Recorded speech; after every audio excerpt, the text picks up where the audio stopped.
Mike Davidson. Part A matter. Good morning. Good morning. This is a good morning, isn't it? So there's one Part A for the first meeting, which was the surrender of the lease at Spencerville Reserve, which there were no issues with the surrender of that lease. So, this is Shirley Papanui, isn't it? Yeah, so Ali Jones would like to move this, and Pauline Cotter would like to second it. It doesn't matter. Does it matter? You all look the same from here. From here, I said. No, my eyesight is not that bad. I made an error. I looked at Pauline while calling you, and I said, Councillor Cotter. So, you know, let it go. Let it go.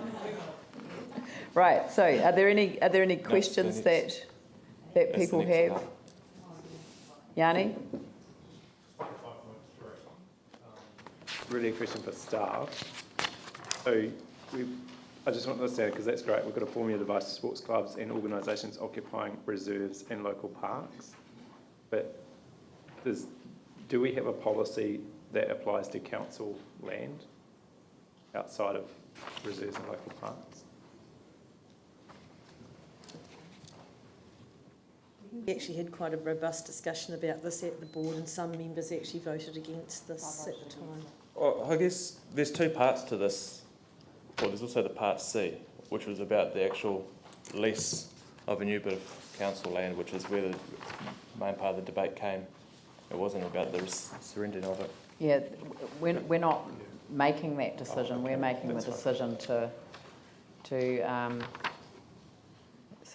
allow for the surrender of the lease. Is that right? Yes. Yeah.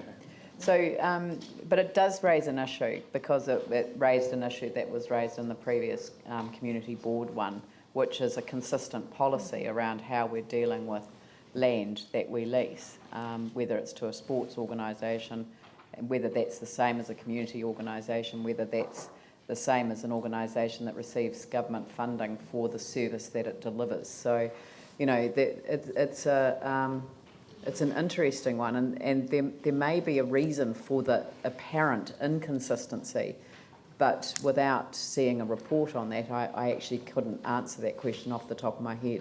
But I think that today's meeting has actually raised a couple of issues that I want to give some thought to, and maybe construct a request for a report that will enable all of these things to be made absolutely transparent, so that we know exactly what we're dealing with and why particular decisions are being made.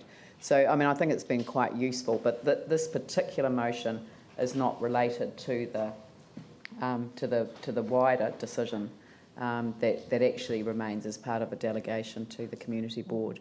And one of the questions that I've been asking is, are these the sorts of issues that should be also able to be decided by the community board rather than having to be referred to the council for decision? And that's another piece of work that we've got going on at the moment as part of the bigger discussion that we're going to have around proper delegations between what is appropriately council, what's appropriately community board, with the hope that a lot more can be dealt with at the community board level rather than here. So it might make community board meetings a little bit more interesting as well. All right, so I'll put that motion. All those in favour say aye. Aye. Those opposed say no. That's carried. Are there any other items on that meeting that you'd like to refer to? No, so this also had the actual purchase or the lease agreement, but obviously that's sort of been discussed now. So. So are we on to the next bit? Yep. So it does relate back to page 78, where we list the financial implications, but on page 83, you'll note further to what you've just said, Leanne, that the board members questioned the leasing structure, but I actually voted against the resolution around the cost of the lease for Spencerville. And I mean, you don't have to be a brain surgeon to see that you're in a loss-making situation already when you have got admin costs of 250 plus GST, but the lease cost is 225.50 plus GST. So that was, apart from the actual structure, as in how it works as a process, there's also the costing of it too, because $1 a day would mean you're making more than that anyway. So that was why I voted against it. I didn't want to be voting against children and their families and the Place Centre Association. And that's why I think sometimes having a set of principles and understanding the nature of the framework and being incredibly transparent about the whole thing is actually the solution. Because then you're not making a decision based on a whim. You're actually making a decision based on a clear set of agreed criteria and a factual basis for the decision that's being made. With all due respect, I don't think you voted against it. It was a huge debate, and that's why we had that note at the bottom of it. No, I'm pretty sure we all voted for it. I'll go back and check the video. But we actually put that bit on the end to actually get a seminar in regards to the whole situation, because we realised there was an issue there. And that seminar may in fact spark off the need for the consistent set of criteria. All right, so on that basis, yes. Question, have you received under 10.2 the information that you've requested? And I think, it's really pertinent to our long-term plan and our financial, into board submission. So I haven't received that. I just think, can we ask that gets presented? And I think it would really be, I'd really like to see it for our ward as well. But what was behind asking for that information? Members of the board had seen works to some of the roads that didn't really require it. So we just wanted to get an idea of what was actually being planned, so we could go have a look at it and see if we could actually stop some of that work being done that wasn't required. Yeah. Yep. Very good. Right, so, Pauline. Can I raise something else? Yeah, sure.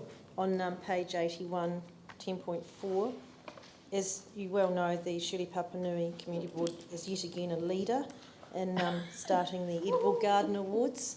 And so just letting people know that our nominations are open now, and I think we have the awards about March, isn't it? March, February. Yeah, so schools, community groups, even home gardens are all able to enter. It's not a competition, it's a recognition award. So I just thought it's a good news story.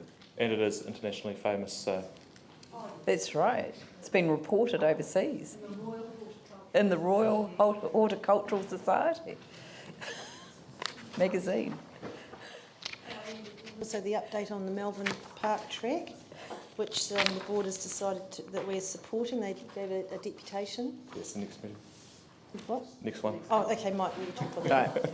Right. Okay, so Pauline, would you like to move that the report be received and that the report as a whole be adopted, and Councillor Jones second that? I'll put the motion. All those in favour say aye. Those opposed say no. That's carried. And now we move on to the clause 15.